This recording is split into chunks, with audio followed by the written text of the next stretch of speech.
Hey everyone, it's Aubrey, recovering perfectionist, queen of distraction / gardener, and we are back for another summer garden tour / update.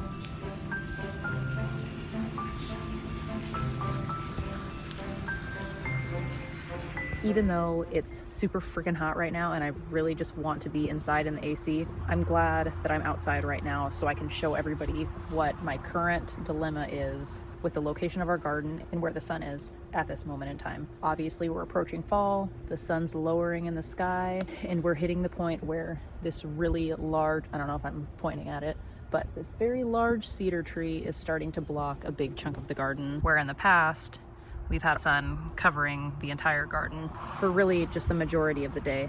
And last year was a really rough crop. I was worried that the sun was going to be a big issue, but considering how good of a year we really have had, I don't think that the sun really had much to do with how bad things were last year. But I am obviously curious to see what are you bees doing? I'm just curious to see how things are going to be impacted in the future as the sun drops lower. I don't know what these guys are doing. I don't know what they're doing, but there's just at any given time been like 3 or 4 bees hanging out in that one spot. So now with the sun dropping, I'm looking at different areas of the yard. I'm doing exactly what my parents have done for the last 30 years, trying to figure out where we're getting the best sun. And over here, where we have the corn and pumpkins, there's obviously sun there right now, but then we do run into when the sun goes that way. So I'm trying not to overextend myself. And Josh and I literally had a discussion when we went out to dinner for our anniversary about just keeping things how they are next year, not adding anything on. But then, I watch documentaries and am mortified by our food system and just feel the need to grow and produce more of our own fruits and veggies to stockpile away for the winter. And I think I really want to expand the garden like up here and just turn this lawn into more garden instead of dead grass. Jackson was concerned about losing space to play, but we still have this dead chunk of grass here. Maybe I would be ambitious and water next year, but we are talking about all of this dead, rocky, weedy area, planting a lawn there and just expanding the lawn that way. So we'd lose lawn here, but we'd gain lawn there. And really, for the most part, the areas of our yard where there's regular shade, the grass is really only a little dead, more alive than dead, I'd have to say. It's not this. So I guess really this week I mostly just wanted to talk about my plans for expanding the garden, even though I really shouldn't be making more plans. Not a whole ton has happened in the last week. The zucchini is getting huge. I'll show you guys that. One of our pumpkins is turning orange, but yeah, we'll just do a quick walkthrough. This squash is looking like it's getting close to needing to be picked. And these spaghetti squash, there's another one coming, and our beans are doing really great. The second round that I planted is starting to pop through. And then the cabbage is doing really, really well. And this one, that little froggy buddy is still living in there. I really think that he is just the guardian of the cabbage, and he is the reason that it is thriving right now. So thank you, little fella. I appreciate you. We do have a lot of black aphids right now, or is it black beetle? I can't remember. My mom told me, but I forgot. And one of the reasons I had planted nasturtiums around the perimeter of the garden was to use those as bait crops, and it really is working. So there's none on the edamame. I did notice some on the pumpkin leaves, but they're not eating the pumpkin, so that's the important part. The experiment zucchini, we swapped it. This one was bigger than the one that was in the back that we were originally trying to see how big it would get. So this is the one that we're just kind of keeping an eye on now. And we've got a few that need to be harvested. And now we're just officially back in that time of year where I'm trying to figure out what do I do with all of this zucchini. I'll likely end up just shredding and freezing most of it for fall and winter use. And one of the kale plants that I planted is starting to be a kale. And this one's doing great. Those peas are really thriving. And then this basil plant is doing really well.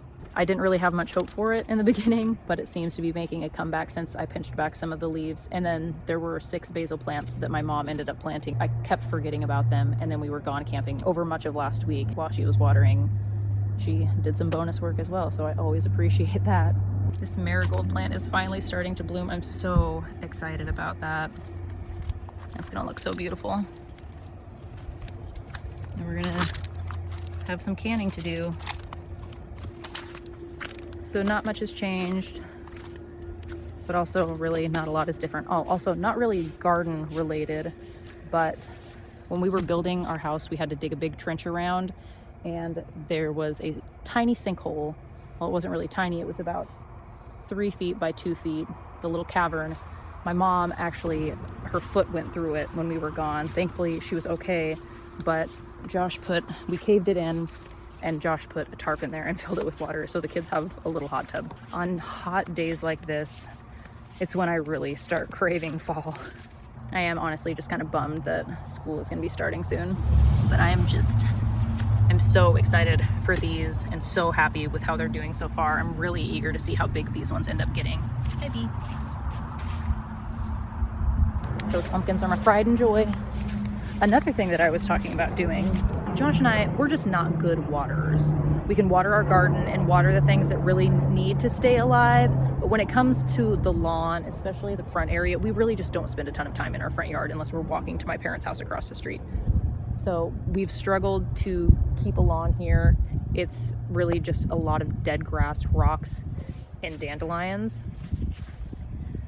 So in the spirit of overextending ourselves, I'm thinking cut flower garden and blueberries, and maybe putting our pumpkins and corn over there next year. I don't know, we'll see. Why do I do this to myself? Because it's fun and rewarding, that's why I do it. Let's see. I wanted to check the cherry trees and see if anything's happening, but I really haven't seen any sign of fruit. I don't even know, when the heck do cherries even blossom? When do cherries make fruit? That's what I'm trying to say.